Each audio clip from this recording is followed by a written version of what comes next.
The Whipping Boy by Sid Fleischman.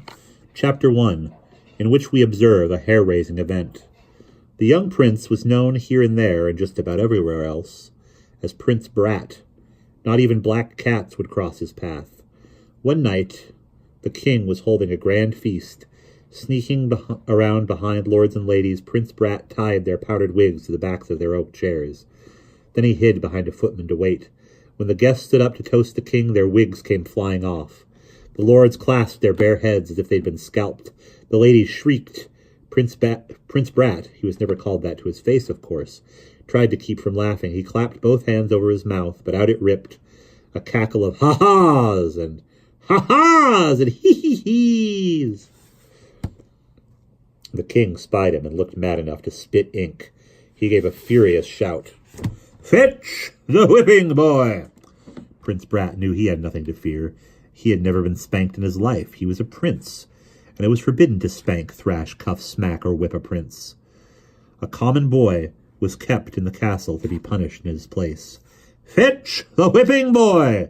The king's command traveled like an echo from guard to guard, up the stone stairway to a small chamber in the drafty north tower.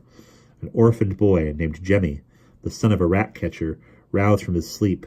He'd been dreaming happily of his ragged but carefree life before he'd been plucked from the streets and sewers of the city to serve as royal whipping boy. A guard shook him awake. "On your feet, me boy!" Jemmy's eyes blazed up. "Ain't I already been whipped twice today? Gah! What's the prince done now?" "Let's not keep the great folks waiting, lad." In the main hall, the king said, 20 whacks! Defiantly biting back every yelp and cry, the whipping boy received the 20 whacks. Then the king turned to the prince. "And let that be a lesson to you." "Yes, Papa." The prince lowered his head, so as to appear humbled and contrite, but all the while he was feeling a growing exasperation with his whipping boy. In the tower chamber, the prince fixed him with a scowl. "You're the worst whipping boy I ever had. How come you never bawl?" "Dunno," said Jemmy with a shrug. "A whipping boy is supposed to yowl like a stuck pig. We dress you up fancy and feed you royal, don't we? It's no fun if you don't bawl." Jemmy shrugged again. He was determined never to spring a tear for the prince to gloat over.